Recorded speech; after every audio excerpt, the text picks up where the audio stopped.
If the D.B. Cooper case is the most famous heist in recent US history, the 300 million yen case is the equivalent in Japan. As the name implies, in 1968, 300 million yen in cash was stolen, which is equivalent to roughly $20 million in today's money. For comparison, the D.B. Cooper case was $200,000, which is only $1.25 million when adjusted for inflation.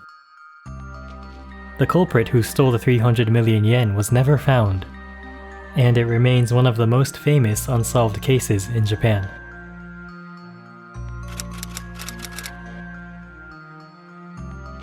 The story takes place in Fuchu City, located on the outskirts of Tokyo. On December 6, 1968, the head of a local bank received an anonymous letter. It stated that unless the banker brings 3 million yen to a designated location, an explosive would be set off at his house the next day. The banker did not pay the ransom, and whoever sent the letter did not follow through on his threat. 4 days later, the same bank was getting ready to deliver cash to a local factory.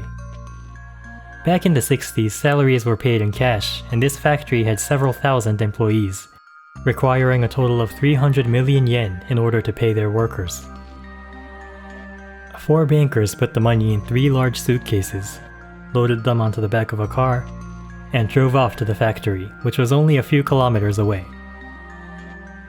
A policeman on a motorcycle pulls the car over. The officer comes over to the driver and says, "Your boss's house has been attacked. It is suspected that this car has been rigged with an explosive as well. Please search the inside." As the bankers frantically search the interior of the car, the policeman ducks down to check the underside. Moments later, the officer claims he found an explosive attached to the car, and tells everyone to get out immediately. The bankers see smoke coming from under the car, so they jump out and make distance. The officer then jumps into the car and drives off. At first, the bankers thought the policeman was driving the car to a remote area so no one would be caught in the explosion. One of the bankers later claims he was initially impressed by the courage displayed by the young officer. However, the bankers soon realized that the smoke was not coming from the car, but from a flare that was placed on the ground where the car had been stopped. They also realized that upon further inspection, the motorcycle the officer had been riding was not a legitimate police motorcycle. It was a commercial one, customized to look similar to the white motorcycles that the police use in Japan. At this point, the bankers realized they had been robbed of 300 million yen. The police are notified at 9:30 a.m.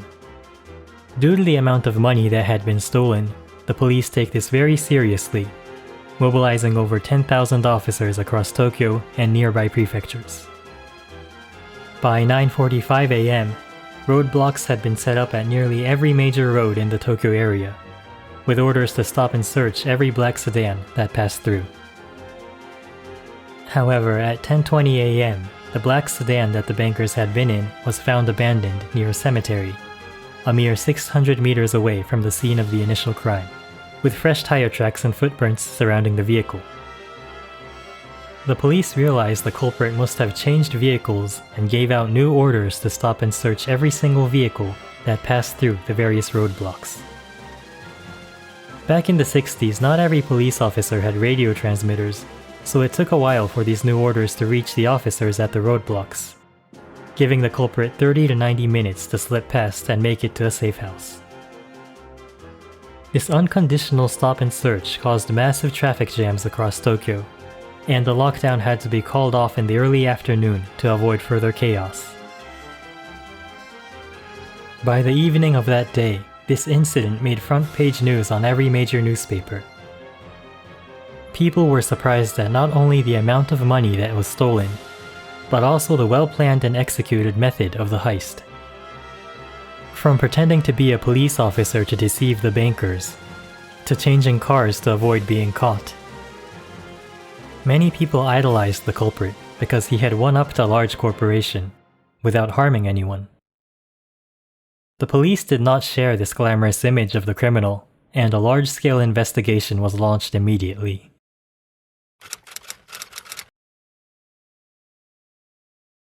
The police were initially very confident about capturing the culprit because of the large amount of evidence that was left behind. There was a loudspeaker attached to the front of the motorcycle to make it look similar to a real police motorcycle that uses loudspeakers to tell drivers to pull over. By checking the serial number, it was found that this loudspeaker had been stolen from a construction site in West Tokyo. There was also a scrap of newspaper stuck to the loudspeaker. This scrap likely got stuck to the loudspeaker when it was spray painted white to match the white color of the police motorcycles. Police used this tiny scrap of newspaper to identify which newspaper it was from, when it was printed, what factory it was printed at, along with the distribution routes of that newspaper. By doing this, they narrowed down that this particular scrap of newspaper was distributed only in the West Tokyo region. Investigations eventually revealed that there were multiple vehicles involved in the crime. There was a green Corolla found in an alley near the scene of the crime, and there was evidence that the motorcycle was initially parked here as well. It was presumed that the culprit was hiding somewhere where he could see the bankers leaving with the money, and used the green Corolla to go to the alley where he had parked the motorcycle, which he then used to hijack the banker's car, which was a black sedan. One thing to note here is that the culprit had enough knowledge to modify a commercial motorcycle to look like a police one. And he also knew how to act like a police officer, enough to make the bankers believe his disguise. Then there was the vehicle that the culprit got into after abandoning the sedan near a local cemetery. Witnesses claimed that there had been a blue Corolla parked there, and this blue Corolla was found 4 months later in a parking lot of an apartment complex, several kilometers from the scene of the crime. The Corolla had been covered in tarp, which delayed this vehicle being discovered by the police. Inside of the Corolla there were 3 suitcases used to store the money, but obviously the money had been taken out by then. Several other stolen vehicles were found in this parking lot, covered in tarp. The way that the tarp was tied to the cars were different, indicating that if these cars were put here to use in the heist, there may have been multiple people involved. Why these cars were never used is a mystery to this day. All of the vehicles used for this heist were stolen in the West Tokyo area, again indicating that the culprit or culprits operated out of this region. The most famous piece of evidence from this case is this photo. This was made by the police based on testimony from the 4 bankers. They mixed and matched various facial features and made a montage, which resulted in this photo. However, this photo was eventually criticized because witnesses usually do not remember the face of the culprit very well, and there were also rumors that the police used the photo of a suspect from a separate crime and just edited in the helmet. Combined with other testimonies and evidence, the overall profile of the main culprit is as follows. Male, late teens to mid-20s, 165 to 170 centimeters in height. Likely lives or lived in the West Tokyo area. Is skilled at driving cars and motorcycles. Has experience in stealing automobiles. Has some knowledge about the police, considering he could modify a commercial motorcycle to look like a police one, and act like a police officer.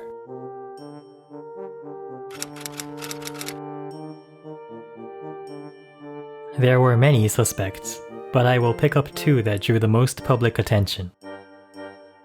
One of the most famous suspects of this case was a taxi driver that lived in the same city. This man was suspected due to him living close to the scene of the crime, his driving skills as a taxi driver, and his appearance being similar to that of the photo, and certain other factors. The police were initially hesitant to arrest this man due to insufficient evidence, but someone within the police force leaked investigation details to the media, and several media outlets published articles about this taxi driver being the culprit. This pressured the police to arrest this man prematurely. However, it was soon found out that this man had a legitimate alibi on the day of the crime. He was released by the police, but articles with his name, occupation, and various other details regarding his personal life were already published, tarnishing his public image. This led to him being fired from his job, his family and friends abandoning him, and he would eventually end up taking his own life. Nowadays, this taxi driver is known as a prominent example of false accusation, and why media should not publish articles when the suspect is still not confirmed of being guilty. The single most prominent suspect was a 19-year-old boy who belonged to one of the local biker gangs. He looked very similar to the photo, and he had previously been arrested for stealing cars. He was also very skilled in driving motorcycles, and he had no alibi for the day of the crime. On top of that, another member of his gang had recently robbed a local supermarket, using a flare to distract the employees, a method similar to that of this case. There had also been interest within the gang to rob a car carrying money for one of the factories in the area, and certain gang members had purchased expensive houses and cars within a short time span after the heist. Another important fact to note is that the father of this boy was a police captain who rode a motorcycle while on duty. This would explain how he would have knowledge on what a police motorcycle would look like and what kind of uniform to wear as a disguise. All things considered, it was understandable why this 19-year-old was considered a prime suspect. However, as police were preparing for an arrest, news came in that the boy had committed suicide at his house by ingesting cyanide. The circumstances of his suicide were very peculiar. In his room, 2 cups were found on the table, with only one having traces of cyanide. A bottle of cyanide was found in his room, but the bottle only had his father's fingerprints on them. Above all, he had no reason to kill himself if he was not involved in the crime. Many theorists who follow the 300 million yen case believe that this 19-year-old was indeed the true culprit, and his father might have killed his son to not bring shame upon the family. His father being a police captain, and the son a member of the local gang, it is easy to see family relations were not going well. The father might have invited his son to have some tea, and gave him the cup laced with cyanide. He could have then planted the bottle of cyanide in his son's room, but did not consider wiping his own fingerprints off. Or maybe the father was the mastermind, who had his son steal the money, killed him to make sure he would stay silent, and kept all of the money for himself. There were many other suspects, and over the course of the next several years, over 150,000 officers participated in the investigation, screening over 10,000 suspects.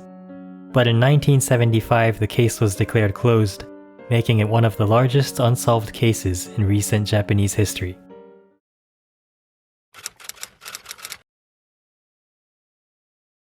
It has been over 50 years since the 300 million yen case took place. Most of the people involved have passed away by now, and we will most likely never know who the true culprit was. Was it the boy who killed himself, who took his own life when the police began to suspect him, leaving his gang members to enjoy the money he stole? Was it his father who had his son steal the 300 million, then murdered his own son as a scapegoat, using his influence as a police captain to make sure the investigation never targeted himself? Or maybe it was someone totally different. If he was in his early 20s during the time of the heist, he would be in his 70s by now, having lived a good life off of the money he stole half a century ago. Thank you for watching until the end. Don't forget to subscribe so you don't miss the next video. But for now, good night.